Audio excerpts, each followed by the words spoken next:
et bienvenue dans les astuces créatives. Je suis Marie du blog de l'âme du féminin. Fais le plein d'astuces pour ton art journal, tes carnets créatifs et pour entretenir ton matériel. C'est maintenant. Envie d'une nouvelle astuce créative? C'est parti pour la 9e astuce créative. Je te propose de voir 3 façons de faire des gouttes sur les réalisations. Alors des gouttes plus ou moins maîtrisées quand même. On peut pas, quand on cherche à faire des petites taches de gouttes à différents endroits, faut pas chercher à vraiment maîtriser. Par contre, on peut faire attention pour faire en sorte qu'on n'en mette pas partout dans sa scrap room ou sur la table ou sur le reste de ta maison. Voilà. Alors, astuce numéro 1.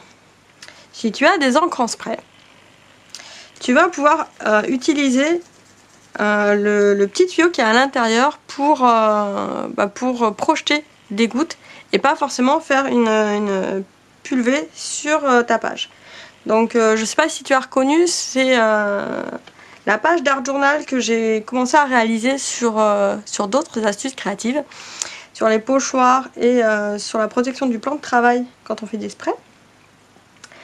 Là, comme tu vois, je ne cherche pas forcément à protéger mon plan de travail. Si tu as envie de faire des gouttes sans forcément que ça atterrisse sur les pages qui suivent, n'hésite pas à protéger ton plan de travail. Donc pareil que la première fois, avec des papiers que tu glisses en dessous, ça évitera d'avoir les gouttes qui giclent sur la tranche de ton art journal. Voilà. Reprise de l'astuce créative numéro 3, il me semble. Donc, avec ton pulvé où tu vas avoir bien agité ton encre à l'intérieur, tu vas prendre la petite baguette qui se trouve là et tu vas simplement venir tapoter dessus. Alors si tu veux, voilà, là ça marchera peut-être mieux, voilà.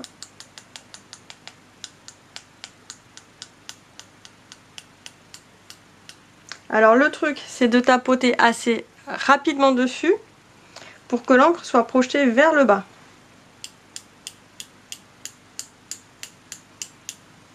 Donc là tu peux voir que tu peux choisir à peu près la zone de la page sur laquelle tu vas avoir des gouttes.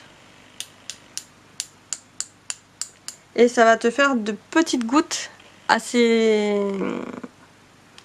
fines, assez regroupées. Donc tu vas pas en mettre de partout.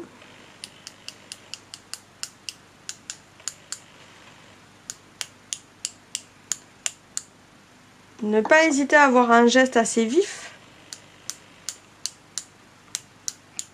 Et tu peux jouer sur la hauteur en fait à laquelle tu mets la petite branche avec le liquide. Et en jouant sur la hauteur, tu maîtriseras plus ou moins la zone où les gouttes vont tomber. Par exemple, si je fais quelque chose de très haut, voilà, la zone dans laquelle les gouttes sont tombées, ça se résume pratiquement à la moitié de la page. Si je fais quelque chose de beaucoup plus proche, voilà, je vais avoir l'essentiel des gouttes qui vont être là. Il y en a quelques-unes qui sont parties là au milieu, mais pas tant que ça au final. Ensuite,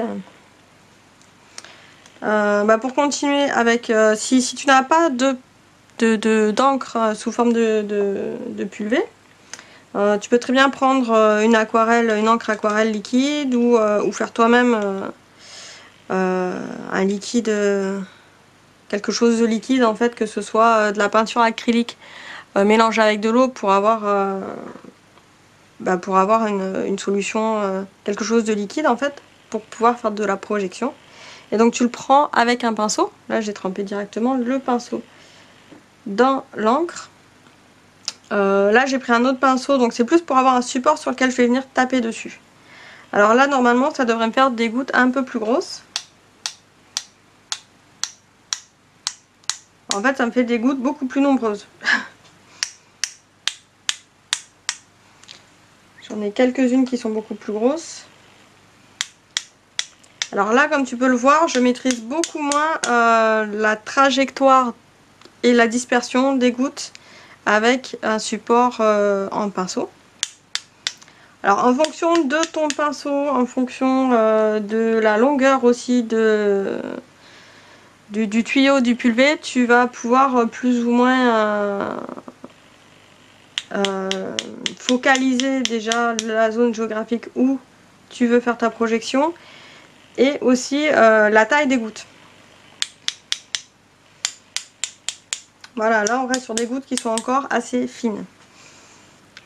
Alors une troisième façon de faire des gouttes, c'est avec un feutre Posca qui est à base de peinture, un feutre marqueur, donc pour lequel il faut d'abord secouer.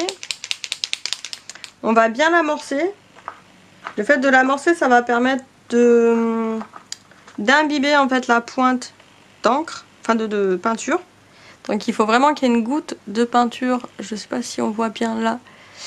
Une goutte de peinture qui va se former en fait sur la pointe du marqueur, et c'est cette goutte qu'on va essayer de projeter sur la page. Donc pour ça on va prendre toujours un support, hein. Alors des fois ça peut être un autre Posca aussi, voilà, si t'as pas de pinceau, et tu vas venir taper le marqueur sur le support. Si tu fais l'inverse, ça va tendance à projeter la goutte vers le haut, et là tu seras aussi crépi que ton support. Ça serait, enfin, si tu as envie d'être crépi, pourquoi pas, mais voilà, pour amener la goutte vers le bas, on tape, voilà, on tape assez fermement, assez vite le stylo sur le support. Donc là on bouge pas, ce bras là on le bouge pas, et on va venir taper dessus le support. Si on veut faire des plus grosses gouttes, on n'hésite pas à réamorcer régulièrement pour charger en peinture l'embout. Alors ce qui est intéressant avec les Posca, c'est qu'il y a des pointes de taille différentes. Donc là c'est une pointe médium, je crois, voilà, qui permet de faire des plus grosses gouttes que ce que j'avais avec mon petit embout ici. Donc ça me permet de varier en fait en dehors de varier la couleur, ça me permet de varier l'effet de juste petites projections mouchetées à gouttes un peu plus grosses.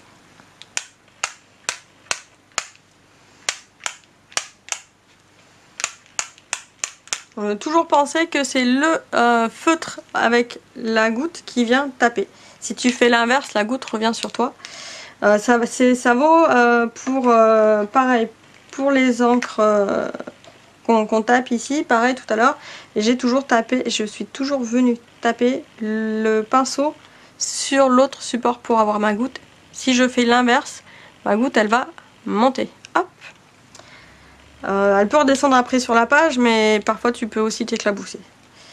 Voilà, après à toi d'essayer d'autres types de feutres, d'autres types de mélanges de liquides, etc. Il existe aussi des personnes qui utilisent des touillettes pour les tremper dans une solution d'encre ou de peinture et de les utiliser pour faire des projections. Il y a encore plein d'autres façons de faire des projections, mais en tout cas ça fait un joli résultat. Là, hop, qui apporte beaucoup de texture à une page et un motif plutôt sympa, sans avoir besoin de beaucoup de matériel. Voilà, c'était la 9e astuce créative de l'âme du fait main. Si tu as aimé, tu peux rajouter des petits pouces sous la vidéo et partager à tous tes réseaux. Et je te dis à très bientôt pour de nouvelles astuces créatives. Ciao ciao!